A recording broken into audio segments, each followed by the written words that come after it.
నేను ఖచ్చితంగా చెప్పగలను. సినీ రంగం గురించి చెప్పాలి అంటే కృష్ణంరాజు గారి పేరు ప్రస్తావించకుండా సినిమా రంగంని మనం ప్రస్తావించలేం. తర్వాతి తరంలో టాలీవుడ్ నుంచి బాలీవుడ్ వరకు రాణించింది రామ్ గోపాల్ వర్మ గారు, నాకు అత్యంత మంచి మిత్రుడు. అదేవిధంగా ఈరోజు హాలీవుడ్తో పోటీ పడగలిగిన, టాలీవుడ్ బాలీవుడ్ దాటి హాలీవుడ్తోనే పోటీ పడగలిగిన బాహుబలి ఇవాళ రాణించింది అని అంటే ప్రభాస్ లేకుండా ఆ పాత్రను ఊహించలేము. వీటన్నిటికీ వీళ్ళందరూ రాణించడానికి ప్రధానమైన కారణము వాళ్ళ కఠోరమైన శ్రమ, వాళ్ళ పట్టుదల అని చెప్పి తెలంగాణ రాష్ట్ర ముఖ్యమంత్రిగా నేను చెప్పదలుచుకున్నాను. అదేవిధంగా తెలంగాణ రాష్ట్రంలో ఉన్న అత్యంత ప్రధానమైన పరిశ్రమ నిజాం చక్కెర కర్మాగారం. ఇవాళ నిజాం షుగర్ ఫ్యాక్టరీ కూడా ఒక రాజుగారి చేతిలో ఉంది. మళ్ళీ దాన్ని పునఃప్రారంభించడానికి ప్రభుత్వం వైపు నుంచి సంపూర్ణ సహకారాన్ని అందించి గత 10-12 సంవత్సరాల నుంచి ఉన్న కొట్టుమిట్టాడుతున్న ఒక సమస్యగా ఉన్న నిజాం షుగర్ ఫ్యాక్టరీ సమస్యను కూడా ఈరోజు మా ప్రభుత్వం పరిష్కరించి మీ మీద ఉన్న విశ్వాసంతో ఈరోజు ఆ షుగర్ ఫ్యాక్టరీని తిరిగి ప్రారంభించి ముందుకు తీసుకువెళ్ళాలి అని చెప్పి మా ప్రభుత్వం నిర్ణయం తీసుకున్నది. అదేవిధంగా కాంగ్రెస్ రాజకీయాలలో, ప్రధానంగా తెలంగాణ రాష్ట్ర రాజకీయాలలో ఒడిదొడుకులు ఎదుర్కొన్నప్పుడు, కార్యకర్తలు కష్టాలలో ఉన్నప్పుడు, నాయకత్వం ఆత్మవిశ్వాసం లోపించినప్పుడు తెలంగాణ రాష్ట్రానికి ఇన్ఛార్జిగా ఏఐసిసి కార్యదర్శిగా శ్రీ రాహుల్ గాంధీ గారు బొత్సరాజు గారిని ఈ ప్రాంతానికి పంపించి మాకు అందరికి అండగా నిలబడి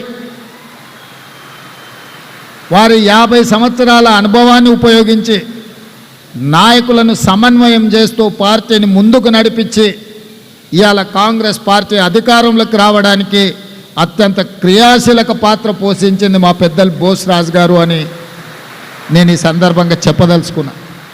మీకు తెలియని ఒక విషయాన్ని కూడా నేను ఇక్కడ ప్రస్తావించదలుచుకున్నా. కర్ణాటక రాష్ట్రంలో ఎన్నికల సందర్భంగా టికెట్ల పంపిణీ విషయంలో అక్కడ ఉండే పరిస్థితులు, సామాజిక వర్గాల యొక్క ప్రాతినిధ్యంలో 100% బోస్రాజు గారు గెలవగలిగిన సీటు వారికి ఇవ్వలేకపోయినారు. రాహుల్ గాంధీ గారు అనుకున్నా కూడా అక్కడ ఉన్న పరిస్థితుల వల్ల, స్థానిక పరిస్థితుల వల్ల వారికి టికెట్ కేటాయించలేకపోయినారు. ఇతరులకు కేటాయించిన ఆ అభ్యర్థికి అవసరమైన అన్ని మంచి చెడ్డలు, నా ఉద్దేశంలో మంచి చెడ్డలు అంటే మీకు అర్థం అయి ఉంటుంది, అన్నీ వారే చూసుకొని నిబద్ధతతోని పార్టీ గెలుపు కోసం వారు పనిచేసింది.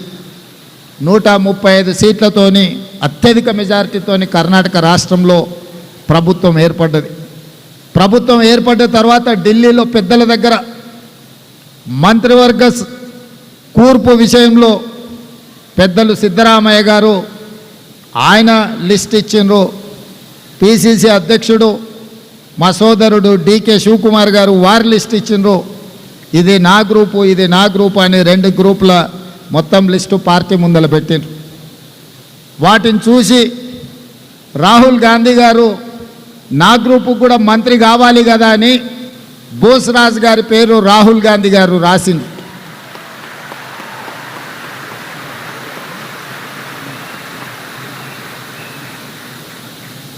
వారు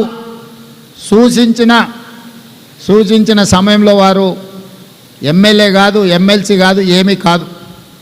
ఈ దేశంలోనే మొదటిసారి గాంధీ కుటుంబము, శ్రీ రాహుల్ గాంధీ గారు వారి నిబద్ధత, వారి కమిట్మెంట్ను పట్టి వారిని మంత్రిని చేసిన తర్వాత ఎమ్మెల్సీ చేసి దేశ రాజకీయాలలోనే లాయల్టీకి ప్రాధాన్యత ఉంటుంది అని వారిని మంత్రిని చేసింది రాహుల్ గాంధీ గారు. అదేవిధంగా భూపతిరాజు శ్రీనివాస్ వర్మ, నేను చెప్పాల్సిన అవసరం లేదు.